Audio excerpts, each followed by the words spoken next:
Saudara, Gereja Katedral Medan yang sedang menggelar misa harian dan novena kerahiman ilahi menyisipkan doa untuk Paus Fransiskus.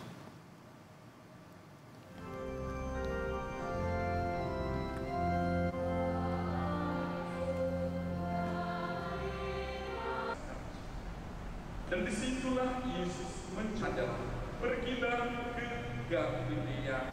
Pastor yang memimpin misa menyisipkan doa untuk Paus Fransiskus saat mendapat kabar duka bahwa Paus Fransiskus berpulang. Pada misa ini, sejumlah umat yang beribadah mengikuti doa yang dipanjatkan sang pastor untuk Paus Fransiskus.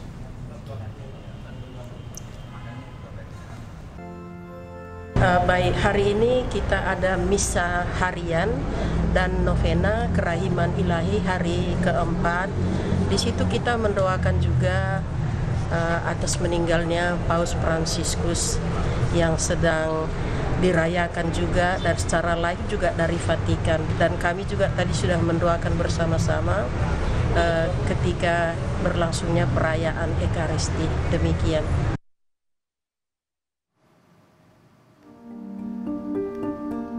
Pemimpin tertinggi Gereja Katolik sedunia, Paus Fransiskus wafat. Kesedihan dirasakan umat Katolik dari seluruh penjuru tanah air. Di Bandung, Jawa Barat, umat Katolik menggelar doa bersama atas wafatnya Paus Fransiskus. Doa bersama digelar di Gereja Katedral Bandung. Doa bersama berlangsung pada pukul 5 dan 6 Senin petang. Doa dipimpin oleh Pastor Peter Elvin Atmaja, OSC. Pastor Peter Elvin Atmaja mengungkapkan umat Katolik merasa kehilangan atas wafatnya Bapak Paus Fransiskus. Ya, setelah kami mendengar kabar kematian Bapak Paus, kami langsung mengadakan misa live streaming supaya umat dari rumah juga bisa mengikuti.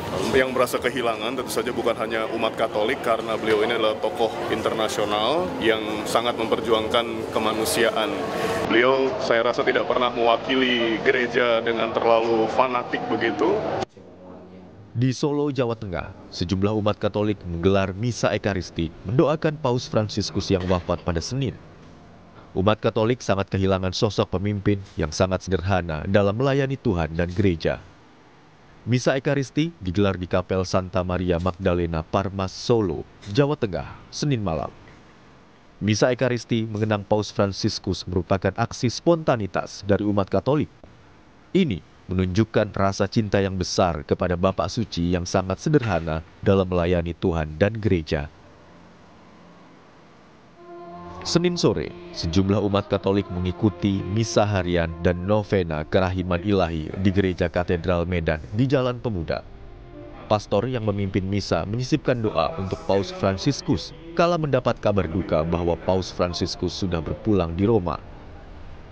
Dalam misa ini, sejumlah umat yang beribadah mengikuti doa yang dipanjatkan sang pastor untuk Paus Fransiskus. Paus Fransiskus wafat di usia ke-88 tahun. Umat Katolik merasa kehilangan sosok yang menjadi teladan bagi seluruh bangsa di seluruh dunia. Tim Liputan, Kompas TV.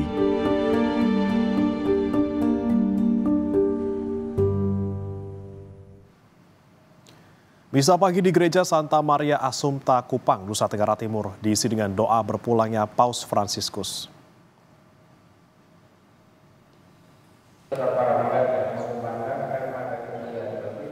Duka mendalam berpulangnya Paus Fransiskus dirasakan umat Katolik di Nusa Tenggara Timur. Pada misa yang digelar setiap hari di Gereja Santa Maria Assumpta Kupang, umat Katolik dan Romo yang memimpin misa mendoakan Paus Fransiskus. Paus Fransiskus dinilai sebagai sosok yang berperan penting dalam perdamaian dunia dan menjunjung tinggi rasa kemanusiaan. Satu berita yang sungguh mengejutkan bagi kita sekalian, karena Paus Fransiskus masih melaksanakan tugas pelayanan pada hari Kamis, mengunjungi penjara dan mencuci kaki para narapidana, dan pada hari Raya Paskah masih sempat menyapa umat dan memberikan berkat. Tapi inilah jalan Tuhan, dan tentu kita percaya bahwa ini adalah yang terbaik. Kita bersyukur karena kita memiliki seorang Paus yang mempunyai hati yang penuh belas kasih dan kerahiman, yang peduli serta tokoh kemanusiaan. Bendera setengah tiang dikibarkan di Kedutaan Besar Vatikan di Jakarta sebagai bentuk rasa duka atas wafatnya pemimpin umat Katolik sedunia sekaligus Kepala Negara Vatikan Paus Fransiskus di Vatikan Roma. Paus Fransiskus saat mengunjungi Indonesia pada September 2024 lalu lebih memilih untuk menginap di Kedutaan Besar Vatikan di Jakarta alih-alih menginap di hotel.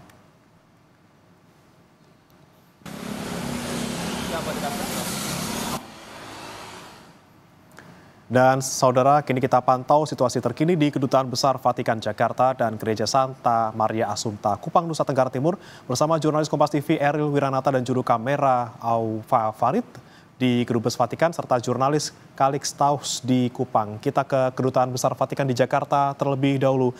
Eril, bagaimana suasana di sana pagi hari ini dan kapan sekiranya misa untuk Paus Fransiskus akan digelar? Ya, bagaimana memang hingga hari ini tepatnya di depan Kedutaan Besar Vatikan yang nantinya akan dibuka untuk umum bagi masyarakat ataupun warga yang ingin memberikan belasungkawa atas wafatnya Paus Fransiskus, dan nantinya jadwal ini akan terbagi menjadi 2 sesi, yaitu pukul 10 hingga pukul 12 dan pukul 2 hingga pukul 4. Dan mungkin bisa dilihat ini merupakan situasi saat ini di depan dari Kedutaan Besar Vatikan, dan memang nantinya akan dibuka pukul 10 pada hari ini. Dan selain itu juga sudah terlihat adanya karangan bunga di halaman dari Kedutaan Besar Vatikan, yang dimana memang jika terlihat karangan bunga tersebut salah satunya adalah dari Presiden Republik Indonesia yaitu Prabowo Subianto. Kemudian juga ada dari Sekretaris Kabinet Teddy Indra. Dan selain itu juga memang beberapa lainnya juga hadir di depan dari halaman Kedutaan Besar Vatikan. Selain itu juga terlihat sudah ada beberapa masyarakat ataupun warga yang nantinya akan hadir untuk memberikan rasa belasungkawa kepada Paus Fransiskus. Dan memang hingga saat ini akan dibuka menjadi 2 sesi pada hari ini dan nantinya akan dibuka hingga tanggal 24 April mendatang. Selain itu juga memang untuk misa arwah sendiri akan berlangsung pada tanggal 24 April, nantinya akan berlangsung di Gereja Katedral pada pukul 18.00 waktu Indonesia Barat. Bagaimana?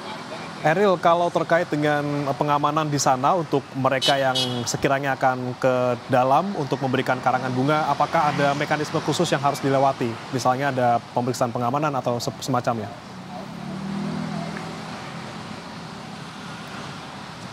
Ya, bagaimana memang hingga saat ini jika dilihat di depan Kedutaan Besar Vatikan sendiri, sudah terlihat ada pengamanan dari pihak kedutaan yang berjaga di depan. Namun memang jika ditanyakan bagaimana teknis untuk masuk ke dalam kedutaan tersebut masih belum dapat dipastikan seperti apa nantinya. Tetapi memang jika dipastikan untuk keamanannya ini akan pasti diperketat, mengingat bahwa Kedutaan Besar Vatikan ini akan terbuka untuk umum sehingga bisa siapa saja masuk untuk memberikan belasungkawa atas wafatnya dari Paus Fransiskus. Dan selain itu juga bahwa jika dilihat di dalam Kedutaan Besar Vatikan sendiri sudah ada beberapa dari keamanan yang berjaga untuk nantinya, yang dimana untuk jadwal tersebut terbagi menjadi 2, yaitu pukul 10 dan pukul 2. Bagaimana?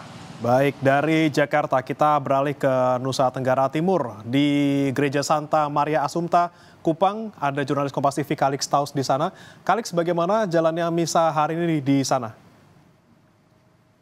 Baik, Ramadan dan juga saudara, dapat saya informasikan bahwa memang wafatnya Paus Fransiskus ini, umat Katolik khususnya di wilayah Nusa Tenggara Timur sangat kehilangan dan sangat berduka cita.